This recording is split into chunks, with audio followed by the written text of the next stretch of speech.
I don't remember why, but I missed Saw 4 at the cinema in 2007. I did buy it on the day of release on DVD, and I watched it before going to work. Good thing I wasn't on the butcher counter that day.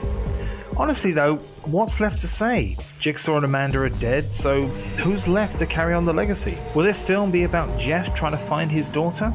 Well, here we go again. Here's my review of Saw 4.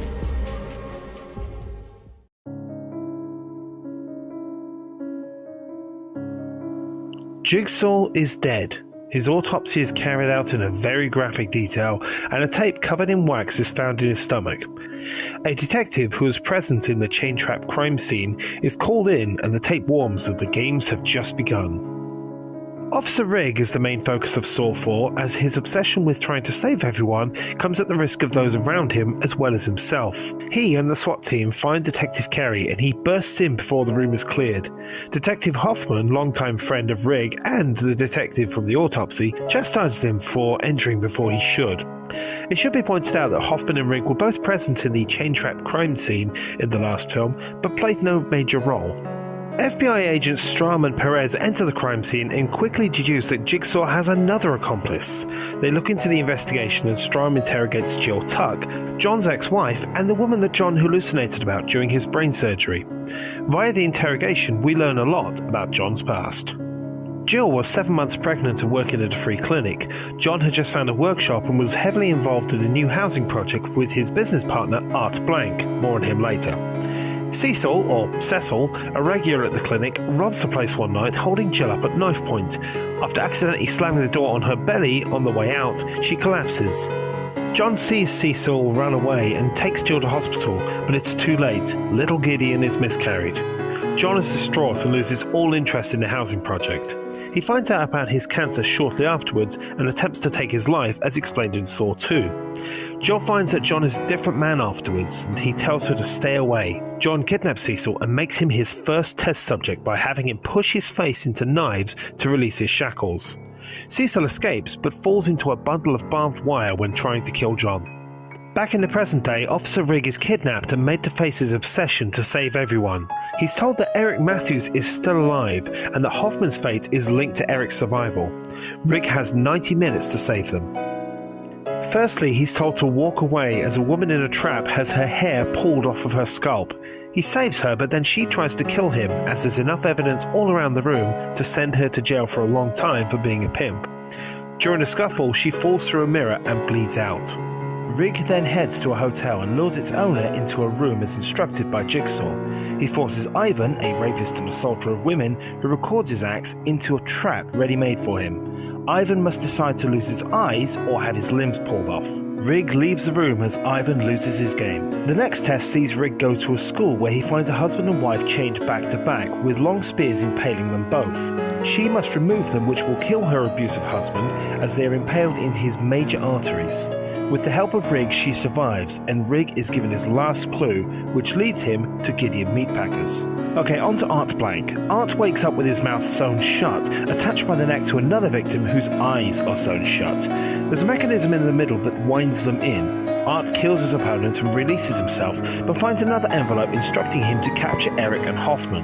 The trap sees Eric strung up by his neck on a giant block of ice, which when melted will see Eric hang and Hoffman electrocuted. Eric tries twice to get off the ice, once by trying to kill himself and one to attack Art, but Art makes it clear they must survive until the 90 minutes is up. With 20 minutes left, Art gives Eric a gun and reveals that he is wearing a device on his back. He too is a victim, and all three can go free, provided Rigg doesn't go through the door before the time is up. Eric will be killed by two more giant ice blocks above him, should Rigg enter the room before the time is up. Strahm and Perez, in between interrogation sessions, are following the trail of destruction left behind by Rigg's games.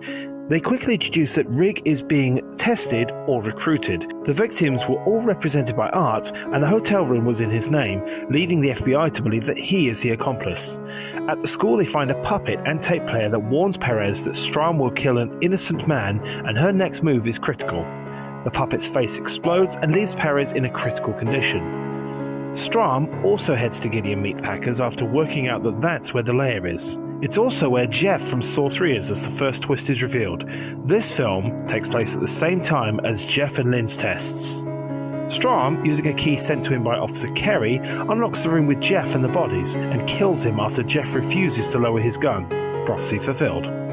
Rig meanwhile finds the room with Eric, Art and Hoffman and bursts in with just 1 second to go. Eric's head is crushed by the 2 giant ice blocks, but not before he shoots Rig through the door.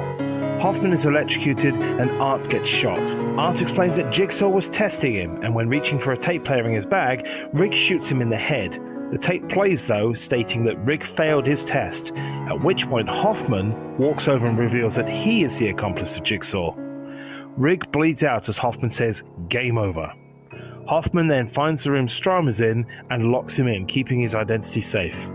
It means that the autopsy at the beginning of the movie was actually after the events of the film, and Hoffman, with his anonymity intact, can carry out Jigsaw's work. Oh, and Hoffman left the envelope for Amanda, but we still don't know what that says yet.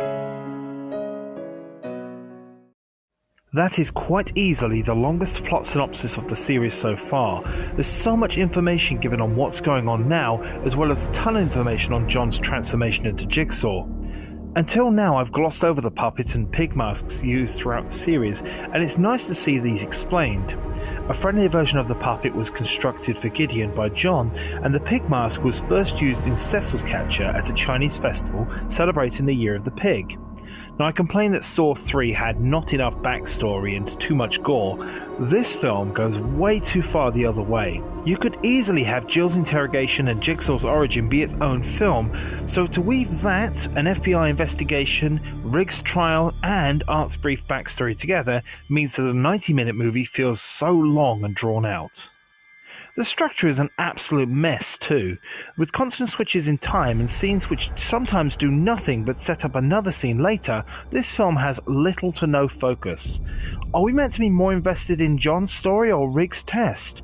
John's metamorphosis to Jigsaw gives the character more depth that was well needed. I said earlier that cancer alone wasn't enough to get him to test people's will to live, but the loss of an unborn child might do that too, even if for some reason he decided to push Jill away in the process. That in itself bothers me. During difficult times you lean on your partner, but then I guess people deal with grief in different ways. The inclusion of Art is just not needed. I think the film's trying to imply that he is the accomplice, but it's so obviously not. The trap where his mouth is sewn shut also has no explanation, no reason why they're there, and for a film as loaded up with information as this one, that is a vital piece missing. Rig's ordeal invites him to see what Jigsaw sees, feel what he feels, and saves as he saves, and for a while it seems like Rig is on board with the idea. With 1 second remaining, he burst into the room at the end, but what would have happened if he'd waited? Presumably Hoffman, with his identity intact, would have continued, but was Rig being recruited? The two are longtime friends, but what if Rig did the trial and said no? There's too many what-ifs here for my liking. Hoffman as the accomplice is a nice twist. It's not as shocking as previous entries, but it sets up sequels like We Need More, and, as we'll soon discover later, fills in a few more questions that need answering. The problem with the twist is that you're given so much information, and it's so hard to keep up that you just don't care by the end. The most memorable thing to me about this film is the autopsy. It's so visually sickening, but it's like it's getting the ultra-violence out of the way early so we can focus on the big complicated story.